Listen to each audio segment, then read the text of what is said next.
बांग्लादेश में एक तरफ हिंदुओं के खिलाफ हिंसा खत्म होने का नाम नहीं ले रही है। चुन चुनकर अल्पसंख्यकों को निशाना बनाया जा रहा है। हिंदू नेताओं पर ईश निंदा के केस लगाए जा रहे हैं और दूसरी तरफ बांग्लादेश का मीडिया दुनिया के सामने अलग ही माहौल बनाने में लगा हुआ है, जहां ये बताया जा रहा है कि मोहम्मद यूनुस की अंतरिम सरकार यानी इंटरिम गवर्नमेंट में बांग्लादेशी अल्पसंख्यक अधिक सुरक्षित महसूस कर रहे हैं। किस बात का सुरक्षित महसूस कर रहे हैं? इस्कॉन पर हमले करवा रहे हो, चिन्मय प्रभुदास जी को जेल में डाल रहे हो, कैद कर रहे हो, लेकिन बांग्लादेशी जो मीडिया है उसने कोई एक अलग ही नशा करके रखा हुआ है।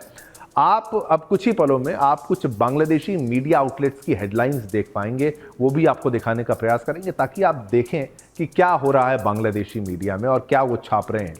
इनमें जो फेक सर्वे के हवाले दिए गए हैं कि भाई फेक सर्वेज इनके द्वारा किए गए हैं, उनके हवाले जो है हवाला देते हुए ये कहा गया है कि सर्वे बता रहा है कि बांग्लादेश की अंतरिम सरकार में अल्पसंख्यक सुरक्षित महसूस कर रहे हैं।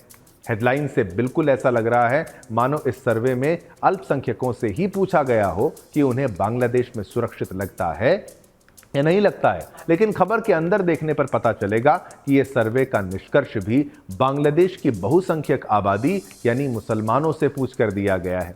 मतलब आप मुसलमानों से पूछ रहे हैं कि हिंदू सेफ हैं कि नहीं। ये किस तरीके का मजाक है, किस तरीके का नाटक है, ये बांग्लादेश की मीडिया को खुद से पूछना चाहिए, आईना देखना चाहिए। ये आप हेडलाइंस जो देख रहे हैं, इस प्रकार की हेडलाइंस वहाँ पर चल रही हैं और ये सर्वे के हवाले से बोल रहे हैं कि भाई वहाँ पर हिंदू सेफ हैं। बांग्लादेश का कोई भी चैनल हो, सबने अपनी रिपोर्ट में किए गए फेक सर्वेज का, सर्वेक्षण का हवाला देते हुए बताया है कि बांग्लादेश में अधिकांश लोग मानते हैं कि अंतरिम सरकार धार्मिक और जातीय अल्पसंख्यकों को पिछले आवामी लीग सरकार की तुलना में अधिक सुरक्षा प्रदान कर रही है। दिलचस्प बात यह है कि अक्टूबर के अंत में किए गए इस सर्वे में 1000 लोगों ने भाग लिया था, जिनमें से 92%, आप सोचिए 92.7% मुसलमान ही थे। तो कौन से आपने हिंदुओं का सर्वे कर लिया यहाँ पर? सोचिए, अल्पसंख्यकों की स्थिति के बारे में मुसलमानों से पूछा गया कि अल्पसंख्यक उनके देश में कैसा महसूस करते हैं। नतीजे आए कि 64.1% का ये मानना है कि वर्तमान अंतरिम सरकार अल्पसंख्यकों की सुरक्षा को बढ़ा रही है। इसके विपरीत केवल 15.3% उत्तरदाताओं ने यह कहा कि स्थिति पहले से खराब हुई है, जबकि 17.9% लोगों ने यह महसूस किया कि स्थिति में कोई बदलाव नहीं आया है। सर्वेक्षण में शामिल मुसलमानों का केवल 13.9% हिस्सा मानता है कि यूनुस सरकार के तहत अल्पसंख्यकों की सुरक्षा स्थिति खराब हुई है। इसके विपरीत गैर मुसलमानों में से 33.9% ने यह कहा है कि स्थिति पहले से खराब हो गई है। उल्लेखनीय है कि बांग्लादेश में एक तरफ मीडिया वॉइस ऑफ अमेरिका जैसे सर्वेक्षणों के नतीजों के जरिए प्रोपेगेंडा रच रहा है और दूसरी तरफ हिंदू अपने हालात पर रोते बिलखते दिख रहे हैं। उनकी आवाज उठाने को कोई नहीं है। ये जिस यूनुस सरकार के राज में अल्पसंख्यकों के साथ इंसाफ की बात मुसलमान कर रहे हैं, उसी सरकार के आने के बाद हिंदुओं के साथ बांग्लादेश में तमाम घटनाएं हुई हैं।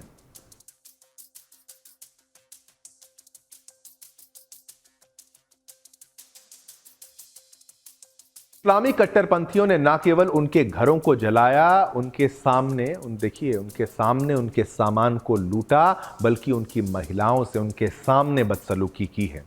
किस तरीके से मोराल को मार देते हैं, इंसान के आत्मसम्मान को मार देते हैं, ये आप सोचिए। उनके सामने उनकी महिलाओं से बदसलूकी की है, उनके देवी देवताओं का अपमान किया है और कई जगहें हत्या जैसी घटनाओं को भी अंजाम दिया गया है। इतने से जब मन नहीं भरा तो हिंदुओं को रैली करते देख भी कट्टरपंथी भड़क गए। उन्होंने कुछ दिन पहले ही बांग्लादेशी झंडे के अपमान का आरोप लगाकर हिंदू नेता कृष्ण प्रभुदास जी को गिरफ्तार करवा दिया। फिर उन पर ईश निंदा का आरोप लगाया और उन्हें देशद्रोह के इल्जाम में जेल में डाल दिया गया। बांग्लादेश में हिंदुओं की स्थिति इतनी बदतर है कि सोशल मीडिया पर हिंदुओं की तमाम वीडियोस हैं जिसमें वो रो रो कर मदद मांगने को मजबूर हैं। यूनुस सरकार के आने के बाद भी कई हिंदू महिलाओं की रोती बिलखती वीडियोस सामने आई थीं। बड़े बड़े कलाकार इसलिए निशाना बनाए गए क्योंकि वो हिंदू थे।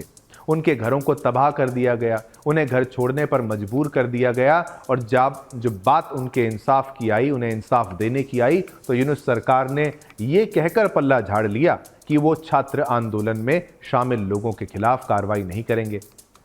इतने पर भी मीडिया ये फैला रहा है कि यूनुस सरकार अल्पसंख्यकों को सुरक्षित माहौल दे रही है। आईना देखिए, सच्चाई को जानिए और वहाँ की मीडिया से अनुरोध है कि भाई इतना झूठ मत फैलाइए, इतना प्रोपेगेंडा मत फैलाइए, वरना पत्रकारिता की नौकरी आपको छोड़ देनी चाहिए, आपको उन्हीं कट्टरपंथियों के साथ जाना चाहिए। और मीडिया पर साफ तौर पर वहाँ की मीडिया पर सरकार का जो दबाव है वो यहाँ पर झलकता है। और कृष्ण प्रभु दास जी को गिरफ्तार किया, उनको परेशान किया, और देखिए उनके माथे पर शिकन भी नहीं है। तो ये भी सामने आता है कि वहाँ की जो मीडिया है, सरकार है, वो डीप स्टेट से मिली हुई है। आपको अमेरिका का प्लान भी याद होगा, कैसे वहाँ पर एक अलग अलग क्षेत्र बनाने का जो है प्रयास वहाँ पर किया जा रहा था। वो सारी बातें हमने आपको दिखाई।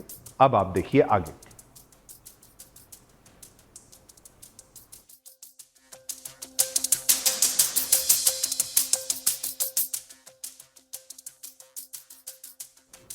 तो बांग्लादेश की सरकार जो है वो डीप स्टेट से मिली हुई है, इस बात का अंदेशा हमेशा से ही था। और ये कट्टरपंथी जिस तरीके से आक्रमण कर रहे हैं, इनको संरक्षण जिस तरीके से मिल रहा था, शेख हसीना एक ऐसी बफर थी जिन्होंने रोक के रखा हुआ था अमेरिका और ऐसे तमाम देशों को वहाँ पर हस्तक्षेप ना करने पर। लेकिन जब से वो गई तो बांग्लादेश के हालात ऐसे हो गए और हिंदू वहाँ पर निशाने पर हैं। और डोनाल्ड ट्रंप की जब सरकार आएगी, जब वो एक्टिव हो जाएंगे, एक्टिवली प्रेसिडेंट हो जाएंगे, तब हम आशा करते हैं कि भाई तब जवाब दिया जाएगा और अच्छा जवाब दिया जाएगा। इसी खबर पर पोल के माध्यम से हमने प्रश्न जो पूछा वो भी आपको बता दें।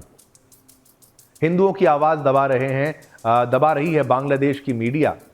हाँ बोलने वाले हैं 96% दबा रहा है वहां का मीडिया, 96 96% हाँ, 4% ना।